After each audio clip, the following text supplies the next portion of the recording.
2018 പ്രളയത്തിൽ പാലം തകർന്നതോടെ കടത്തുവള്ളത്തെ മാത്രം ആശ്രയിച്ച് ജീവിക്കുന്ന ഒരു ഗ്രാമമുണ്ട് ഇടുക്കി തൊടുപുഴയിൽ.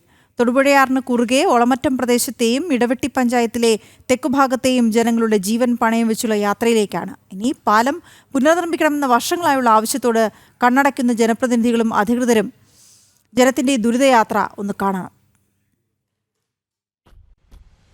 2018 പ്രളയത്തിന് മുമ്പ് തൊടുപുഴയാറിന് കുറുകെ രണ്ട് കരകളെ ബന്ധിപ്പിച്ചിരുന്ന ഒരു കമ്പിപ്പാലത്തിന്റെ അവശേഷിപ്പിലാണ് ഞാനിപ്പോൾ നിൽക്കുന്നത്. പാലം തകർന്നതോടെ ഇരു കരകളിലെയും ആളുകൾ അനുഭവിക്കുന്ന യാത്രാക്ലേശമാണ് ജനം TV ഇന്ന് അധികൃതരിലേക്ക് എത്തിക്കുന്നത്.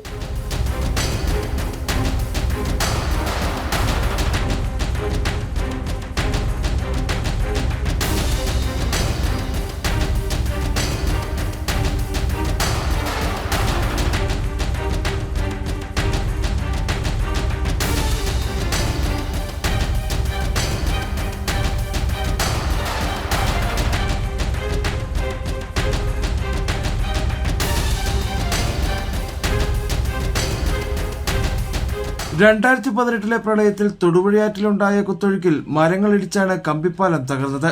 അന്നു മുതൽ ഇവിടുത്തെ ജനങ്ങളുടെ ദുരിതയാത്രയും ആരംഭിച്ചു.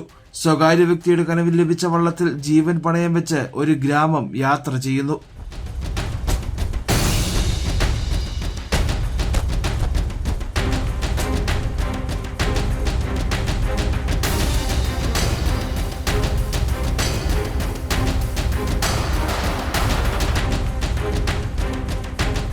മഴക്കാലത്തും മലങ്കര ഡാമിൽ നിന്ന് കൂടുതൽ വെള്ളം തുറന്നു വിടുമ്പോഴും ഉണ്ടാകുന്ന ശക്തമായ ഒഴുക്കിൽ തോണി തുഴയുന്നത് വലിയ പ്രയാസമാണ്. ഒഴുക്കിനൊപ്പം തോണിയും താഴേക്ക് പോകും. പിന്നീട് വളരെ പണിപ്പെട്ടാണ് കടവിലേക്ക് അടുപ്പിക്കുക. ബസ് സർവീസ് കുറവുള്ള തെക്കുംഭാഗം മേഖലയിൽ നിന്നുള്ള വിദ്യാർത്ഥികളടക്കം ആശ്രയിച്ചിരിക്കുന്നത് ഈ പാലത്തിനെയായിരുന്നു. നിലവിൽ കിലോമീറ്ററുകൾ ചുറ്റി നടന്നോ അമിത ടാക്സി ചാർജ് നൽകിയോ വേണം ഇവർ തൊടുപുഴയിലെത്താൻ. പാലം ഇല്ലാത്ത കാരണം ഞങ്ങൾക്ക് ഭയങ്കര ബുദ്ധിമുട്ടാണ്. അങ്ങോട്ടും ഇങ്ങോട്ടും കടക്കണമെങ്കിൽ ഇപ്പോൾ കണ്ടില്ലേ സമയത്രമായിരുന്നു. അങ്ങനെയൊക്കെ അതിൻ്റെ ബുദ്ധിമുട്ട്. തെക്കുംഭാഗം കൂടി പോകണം. ഒരു 10 മിനിറ്റും 10 മിനിറ്റ് മതി ഞങ്ങൾക്ക് അവിടെ ചെല്ലാം. തെക്കുംഭാഗത്തല്ല ഇതിൽ വരുവാണെങ്കിൽ 10 വേണ്ട, 5 മതി. ഞങ്ങൾ നേരെ വട്ടം ചേർന്നാൽ മതി.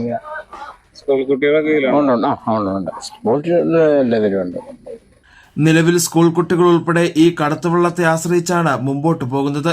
ജനങ്ങളുടെ യാത്രാ ദുരിതത്തെ ജനപ്രതിനിധികളും അധികാരികളും കണ്ടില്ലെന്ന് നടിക്കുകയും ചെയ്യുന്നു. എന്നാൽ 2018 പ്രളയത്തിന് ഈ പാലം നശിച്ചതിന് ശേഷം കാഞ്ഞിരമറ്റം 24-ാം വാർഡിന്റെ മുനിസിപ്പാലിറ്റി 24-ാം വാർഡിന്റെ ഏകദേശം പകുതി മുതൽ ഇടവെട്ടി പഞ്ചായത്തിലെ കനാല് പാലം വരെയുള്ള ഭാഗത്തുള്ള ജനങ്ങൾക്ക് അക്കരെ സൈഡിൽ വേറെ ബസ് സൗകര്യമോ അടിസ്ഥാന യാത്രാ സൗകര്യമോ ഇല്ലാത്ത സാഹചര്യത്തിൽ വിദ്യാർത്ഥികളായിട്ടുള്ള ആളുകൾ, തൊഴിലാളികൾ, സ്ത്രീജനങ്ങൾ അങ്ങനെയുള്ള നിരവധിയായ ആളുകൾക്ക് തൊടുപുഴ പട്ടണത്തിലെത്താൻ വേണ്ടിയിട്ട് ദൈനംദിനം ഉപയോഗിച്ചിരുന്ന ഈ കമ്പിപ്പാലം നശിച്ചത് ഏറ്റവും ദുർഘടമായിട്ടുള്ള സാഹചര്യമാണ്. ഏതാണ്ട് 120 രൂപയാണ് അക്കരെയുള്ള ഒരാൾ തൊടുപുഴയിലെത്താൻ വേണ്ടി ഇപ്പോൾ ഓട്ടോയ്ക്ക് കൊടുക്കേണ്ടി വരുന്നത്. എന്നാൽ ഈ പാലം ഉണ്ടായിരുന്ന സമയത്ത് പാലം കടന്ന് 10 രൂപയ്ക്ക് ബസ്സിന് പോയിക്കൊണ്ടിരുന്ന ആളുകൾ ഒരു ദിവസം ഒരു നേരം വണ്ടി വിളിക്കണമെങ്കിൽ 120 രൂപ മുടക്കേണ്ട ഒരു സാഹചര്യമുണ്ട്. ഏറ്റവും പെട്ടെന്ന് അധികാരികൾ അതിന്റെ ഗൗരവം മനസ്സിലാക്കിക്കൊണ്ട് നിരവധിയായ സമര പരിപാടികൾ ഭാരതീയ ജനതാ പാർട്ടി ഇതുമായിട്ട് ബന്ധപ്പെട്ട് നടത്തിയിട്ടുണ്ട്. പഴയ കമ്പിപ്പാലത്തിന്റെ അവശേഷിപ്പുകൾ ഒരു ഓർമ്മപ്പെടുത്തൽ പോലെ അവിടെ തന്നെയുണ്ട്. തകർന്ന പാലത്തിന് പകരം കോൺക്രീറ്റ് പാലം വേണമെന്നതാണ് ഇരുകരയിലെയും ജനങ്ങളുടെ ആവശ്യം. എന്നാൽ അനുഭാവപരമായ നിലപാട് ആരും എടുക്കുന്നില്ല. അവഗണിക്കപ്പെടുമ്പോഴും മുമ്പോട്ട് പോയേ തീരൂ.